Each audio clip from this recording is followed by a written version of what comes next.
우리 손으로 단체장을 뽑아서 명실상부한 지방자치가 실시된 지 30주년이 된 해입니다. 울산광역시도 굉장히 중요한 시대적 전환기를 맞이하고 있습니다. 경제가 다소 조금 어려움을 겪고 있고 인구도 줄고 있어요. 민선 8기 또 남은 1년을 어떻게 마무리할 것인지 또 그런 와중에 새 정부가 출범을 했습니다. 울산광역시가 어떻게 상생 발전을 이룰 거냐 하는 것이 우리에게 던져진 중요한 숙제입니다. 지방자치를 활성화하기 위한 지방 분권은 우리가 꼭 가야 할 길입니다. 어렵지만 지방자치를 정착시키는 데는 많은 시간과 시행착오가 필요해요. 수도권과 비수도권, 도시와 농촌 간 격차 문제를 해소를 해서 지역 균형 발전이 이루어져야 됩니다. 중요한 전제가 자치 역량을 가져야 됩니다. 자치 역량을 갖추려면 우선 시장님을 비롯한 우리 울산광역시 공무원들이 리더십을 가져야 됩니다. 소통과 화합의 리더십이겠죠. 국민이나 지역 주민들과 소통을 하고 공감대 형성을 하지 않으면 정책이 성공하기 어렵습니다. 그 다음에 네 번째가 지역 간 연대와 협력입니다. 우리나라의 지방자치는 그동안 행정구역 속에서만 했어요. 정책도 그렇고 행사도 그렇고 기관 유치도 그렇고. 그러니까 지방자치가 굉장히 낭비적입니다. 전국이 다 반나절 생활권이 되어가는데 인위적인 행정 단위에 묶여있단 말이에요. 울산이 포항 경주하고 해오름 동맹을 하는 것은 우리 새 경쟁력을 갖는 데 있어서 굉장히 중요한 정책입니다. 지금 우리가 살고 있는 21세기는 주민이 중심이 되고 지방이 주도하고 공정한 분배가 중요한 가치로 부각이 되고 있고 획일성보다는 다양성 그리고 사회적인 형평성 이런 가치들이 중시되면서 우리 사회가 굉장히 많은 갈등을 겪고 있습니다. 지방이 주도하는 시대에는 중앙과 지방이 어떻게 역할 분담을 해서 이 문제에 같이 협력적으로 해결하느냐 또 정부와 주민도 협력을 해야 되고요. 이제는 같이 소통하고 협력하고 같이 문제를 푸는 그러한 시대로 급변하고 있다. 지금은 감성의 시대입니다. 3F 시대라고 해서 여성의 감성이 중시되는 그러한 시대로 간다는 겁니다. 근데 울산시가 인구가 줄었는데 특이한 게 뭐냐면 여성의 인구가 줄었더라고요. 2, 3년 사이에 여성이 10%가 줄었어요. 집중적으로 분석해서 여성 인구의 감소를 조금 대책을 마련해야 될 것 같아요. 최근에는 비윤리적이거나 비도덕적인 기업들은 도산을 했거든요. 그것이 가능해진 이유는 불매운동 때문에 그래요. 이제 앞으로는 우리 행정도 마찬가지입니다.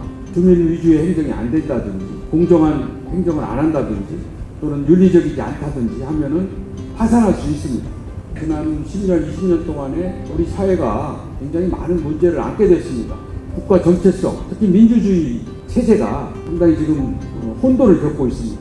수많은 이 민주주의 체제가 우리 이념적인 혼돈 속에서 정립이 안 됐기 때문에 이념적 갈등이 심화됩니다.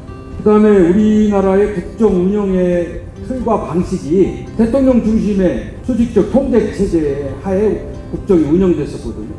대통령에게 모든 권한이 집중이 되고 권력이 남용이 되고 국정 운영의 난맥상이 생기고 그렇게 된 겁니다. 앞으로 우리는 지방 중심의 경쟁 협력 체제로 바꿔야 됩니다. 국민들의 화합과 통합이 깨졌어요. 국민들이 갈등 속에서 서로 증오하고 세대 간에 지역 간에 성별 간에 국민들이 갈라졌어요. 그다음에 마지막으로 공동체 의식이 많이 깨졌어요. 그전에는 우리 울산이 한마음 한뜻이 돼서 울산을 발전시키고자 하는 강한 의지와 역량을 갖추고 있었는데 최근에는 그게 많이 느슨해졌어요. 이걸 어떻게 재결집시키느냐 하는 것이 울산광역시 공무원과 정치 리더들의 역할이라고 보는 겁니다. 1960년도에 우리나라의 1인당 국민소득이 99달러입니다. 근데 지금은 36,000불. 1960년의 인구는 2,500만입니다. 근데 지금은 5,170만이 됐기 때문에 2배가 됩니다. 더더욱이 평균 수명이 지금은 84세입니다. 국가가 엄청나게 커졌는데 그동안의 성장 열매를 누가 다 먹었느냐 이거에 대한 의구심이 생기기 시작한 거예요. 그래서 공정한 분배, 정의로운 분배 이것이 중요한 우리의 새로운 가치가 된 거죠. 오늘날 우리가 살고 있는 시대가 탈진실 반지성의 사회라고 해서 내가 보고 싶은 것만 보고 듣고 싶은 것만 들으려고 하는 거예요. 소위 탈진실 반지성의 시대를 우리가 어떻게 극복할 거냐 이것이 굉장히 중요한 우리의 숙제가 되고 있습니다. 대개 항상 새로운 생각, 새로운 정책, 새로운 사업 이것만을 굉장히 선호하는데 더 중요한 거는 기존의 사업 중에서 이미 낡아서 소용없는 거는 과감하게 버릴 줄 알아야 된다는 거예요. 우리 울산도 그동안에 많이 새로운 거를 도입하고 새로운 시도를 하고 그렇게 해서 우리 태화강을 죽음의 강에서 생명의 강으로 만들고 여기까지 왔어요. 우리 인간도 격이 있습니다. 내면적인 아름다움. 교양이 있는 사람이 이 격이 높은 거죠. 마찬가지로 우리 지역도 격이 있습니다. 그 격은 뭐냐면 문화예요. 문화.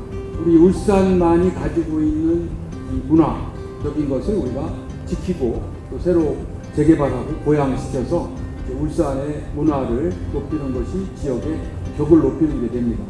그 문화가 바로 이제 콘텐츠, 문화적인 콘텐츠가 되고 또 그게 지역의 브랜드가 되고 그 지역의 부가가치를 높이는 거가 되겠죠. 예컨대 우리가 해오름 동맹도 마찬가지로 그동안 각각 하던 여러 가지 문화적인 행사든 문화 콘텐츠 개발이 연대에서 개발하면 더 높은 문화적인 콘텐츠를 내놓을 수 있지 않겠어요? 지방자치라는 건 잘 아시죠? 일정한 지역의 주민이 지방자치단체를 구성해서 지역의 공동 문제를 해결하기 위해서 스스로 또는 대표를 뽑아서 처리하는 제도가 지방자치 제도입니다. 지방자치의 본질, 저는 이게 DNA라고 하는데 지방자치의 DNA는 5가지가 있습니다. 그걸 저는 A, B, C, D, E 이렇게 정리를 하고 있거든요. A가 뭐냐면은 자율성입니다. 지방자치를 하려면 제도가 자율성이어야 돼요. 이 제도가 자율적으로 움직이려면 권한이 부여되어야 되거든요. 근데 권한이 우리는 아직 좀 부족하죠.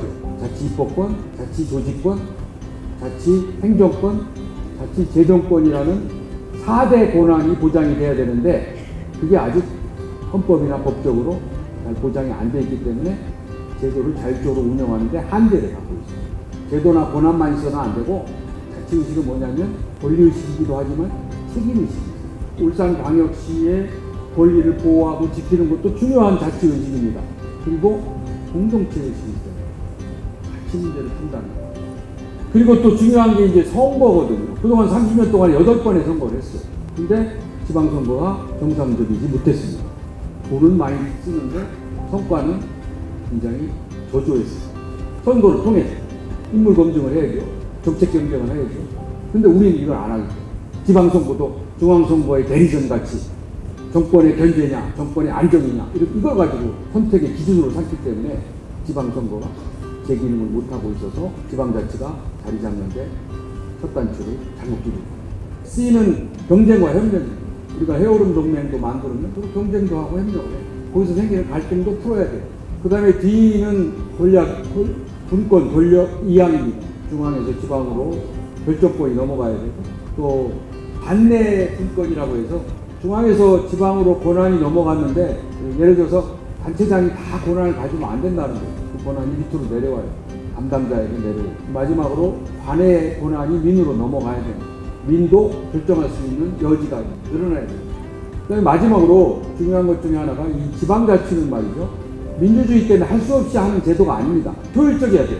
주민들의 적은 세금을 가지고 보다 많은 서비스, 보다 질이 좋은 서비스, 보다 빠른 서비스를 제공해 줘야 됩니다. 지방자치가 효율적이지 않으면 지방자치를 하면 안 됩니다. 지난 6, 7개월에 엄청난 중앙정치의 위기와 혼돈이 있었습니다. 혼란이 있었음에도 불구하고 평화적인 선거를 통해서 어찌됐든 정권 교체를 했습니다. 저는 이거는 엄청난 정치 발전이라고 봐요. 그렇게 된 배경이 저는 지방자치라고 봅니다. 우리가 만일 지방자치를 하지 않았다면 단체장을 다 대통령이 임명하는 거잖아요. 그럴 때 대통령이 탄핵되면 임명받은 사람도 다 탄핵되는 겁니다. 우리가 우리 손으로 뽑은 임기가 보장된 단체장이 또 그걸 견제하는 지방의회가 만들어져요. 굉장히 중요한 지방자치의 성과입니다. 한번 이 체제가 와야 되면요 다시 복원하기 어려워요. 그래서 저는 특히 올해 지방자치 30주년이 되는 이 시점에서 우리 국민들이 지방자치의 중요성과 필요성을 공감했으면 좋겠다는 생각을 갖습니다. 그러면 이 지방자치가 그러면 이대로 그냥 들기만 하면 뿌리 내릴 수 있느냐? 절대로 그렇지 않습니다. 지금 지방자치는 많은 문제와 부작용이 올라오고 있습니다. 개혁하지 않으면 지방자치의 역기능이 순기능보다 더 커질 가능성이 굉장히 농후합니다. 우리가 노력하고 촉구하고 투쟁해서 받아오는 제도가 지방자치 정착의 역사라는 것을 우리가 인식을 해야 됩니다. 두 번째는 우리나라 지방자치제는 여전히 획일적인 제도입니다. 이제는 울산이 잘할 수 있는 옷을 입어야 됩니다. 다양한 제도가 필요합니다. 그리고 권한을 확보해 줘야 돼요. 헌법을 개정해야 돼요. 그리고 또 하나는 자치단체 간의 협력을 못한다라는 것이 중요한 문제점입니다. 폐쇄적인 행정구역에 갇혀서 그 속에서만 교통계획 세우고 경제계획 세우고 환경계획 세우고 옆에 지역의 교통 연계가 어떻게 되는지 관심도 없어요. 그러니까 해오름 동맹도 마찬가지로 서로 양보와 협력과 타협, 협상과 타협을 통해서 합의를 이루어내는 이게 굉장히 중요하다. 그래서 협력할 줄 알아야 된다는 거예요. 마지막으로 여기 이번에 경북에서도 산불이 많이 났잖아요. 울산도 재난이 가끔 있더라고요. 그런데 이 문제를 우리가 좀 합리적으로 현장 중심적으로 풀어내지 못하고 있어요. 재난의 체제가 유기적으로 협조 체제가 안 돼 있습니다. 신속하게 현장 중심으로 대처를 못하는 거예요. 어디까지나 재난의 첫 번째 컨트롤 타워는 지방입니다. 현장입니다. 그래야 신속하게 대처가 되지 않겠어요? 지방자치나 분권이 잘 되기 위한 미래를 어떻게 우리가 창조해 나가야 되느냐 하는 점에서 보면 그래서 이제 헌법 개정이 필요한 거예요. 근데 우리는 헌법 개정을 여전히 대통령 중임제로 하냐 연임제로 하냐 이런 중앙 권력의 문제만 가지고 손을 내려고 해요. 대한민국에 그게 더 중요한 게 아니에요. 국정 체제를 어떻게 바꾸느냐가 더 중요해요. 대통령이 누가 되든 올바른 국정 운영을 통해서 지금 우리가 해결해야 할 문제를 해결하는 게 더 중요하지. 그래서 헌법 개정과 지방자치법 개정이 필요하다. 이게 외국의 자치제도로 보면 단체장은 주민 직선을 안 해도 돼요. 지방의회 없는 지방자치는 없습니다. 지방의회는 반드시 구성을 해야 돼요. 그 다음에 특례제도. 저는 희망컨대 우리 해오름 동맹이 모범적인 광역과 기초가 같이 하는 특별 지방자치단체로 이렇게 좀 발전해 갔으면 하는 생각입니다. 수도권이 뭐 인구, 자원, 정보, 사람들을 다 지금 수도권으로 다 빨아가고 있기 때문에 비수도권은 고사 상태입니다. 수도권과 경쟁을 하려면은 비수도권 내 자치단체가 협력, 연대 통합하지 않으면 안 돼요. 지금 전체 인구의 50.8%가 수도권입니다. 경제 규모는 52.7%가 수도권 차지하고 경제보다 중요한 건 경제에 관한 정보, 부동산보다 중요한 건 부동산에 관한 정보, 교육보다 중요한 건 교육에 관한 정보예요. 근데 그 정보가 다 수도권에서만 이루어지고 있어요. 지금도 수도권으로 매년 10만 명의 청년이 이동하는 거예요. 울산까지도 지금 아까 말씀드린 생산 가능 연령이 확 줄어들었죠. 이 문제를 풀기 위해서는 우리가 이제 초강력화, 대도시권 중심의 지역발전 전략을 하지 않을 수 없는 시대가 됐다. 그런 얘기인데 문제는요. 이걸 어떻게 성공적으로 조성할 거냐 하는 문제입니다. 해오름 동맹을 어떻게 정착시킬 거냐. 저는 몇 가지 좀 제안하고 싶은 게 뭐냐면 첫째는 가급적이면 주민들과 공감대 형성에 치중을 해야 됩니다. 해오름 동맹을 하는 필요성, 효과, 목표, 전략들을 주민들에게 충분히 정보를 공개하고 주민들의 의견을 충분히 듣고 설득을 해야 돼요. 자치단체장끼리만 이루어져서는 절대로 성공할 수가 없습니다. 그 다음 중요한 게 지속 가능성이 있어요. 새 단체장이 들어오면 싹 닫고 지워버리고 새로 와. 이용을 대표하는 지자체가 많습니다. 그래서 어떻게 하면은 정책과 사업의 지속 가능성을 확보하는 그걸 확보하기 위해서 필요한 게 주민 공감대입니다. 이 해오름 동맹이 잘 되려면 중앙정부의 적극적인 지원이 필요합니다. 재정적인 지원도 있어야 되고요. 행재적 지원이 있어요. 인센티브도 줘야 되고요. 그래서 이번 정부도 적극적으로 하도록 저희 연구원에서도 제안을 하고 있습니다. 이 해오름 동맹이 보다 더 상징적이고 전략적인 선도 사업을 마련해야 돼요. 울산과 포항과 경주를 하나로 묶어낼 수 있는 공통적인 선도 사업을 공동 추진을 해요. 방구천 안각화도 세계유산 등재가 확실시 되고 있고 또 해오름 동맹도 추진해서 활발하게 움직이고 있고 지방시대 엑스포도 올해 유치를 했고 4대 특구도 모두 지정이 된 바 있습니다. 그리고 2028년에 세계 정원 박람회도 유치했어요. 희망적인 또 많은 계획들을 가지고 있더라고요. 그래서 이런 부분들이 성공적으로 준비되고 치루어져서 울산 재도약의 계기가 됐으면 좋겠다. 그래서 어찌됐든 울산이 살아나려면 시민들의 자신감을 회복하고 화합과 통합이 돼야 됩니다. 그리고 이건 행정이 해야 할 일인데 새 정부의 국정 비전과 아젠다가 나오면 발빠르게 울산의 비전과 목표와 전략들이 빨리 준비돼야 됩니다. 그래서 중앙정부의 호흡을 맞춰서 동행할 수 있도록 울산의 틀을 다시 짜야 됩니다. 우선순위가 결정이 되면 거기에 따른 재원 확보 방안이 연결돼야 됩니다. 또 그거를 관철해내려면 지역 정치권의 단합이 필요합니다. 그다음에 또 울산 발전을 위해서는 여야가 힘을 합해야 되겠죠. 우리 외부의 환경은 여전히 이국입니다. 그리고 우리 울산도 새로 태어나야 할 중대한 시대적 전환기에 놓여 있습니다. 연대와 협력을 통해서 문제를 풀어나가는 그런 지혜와 전략을 갖춰야 이 시대적 전환기에 살아남고 새로운 재도약을 이룰 수 있다 이렇게 생각을 합니다.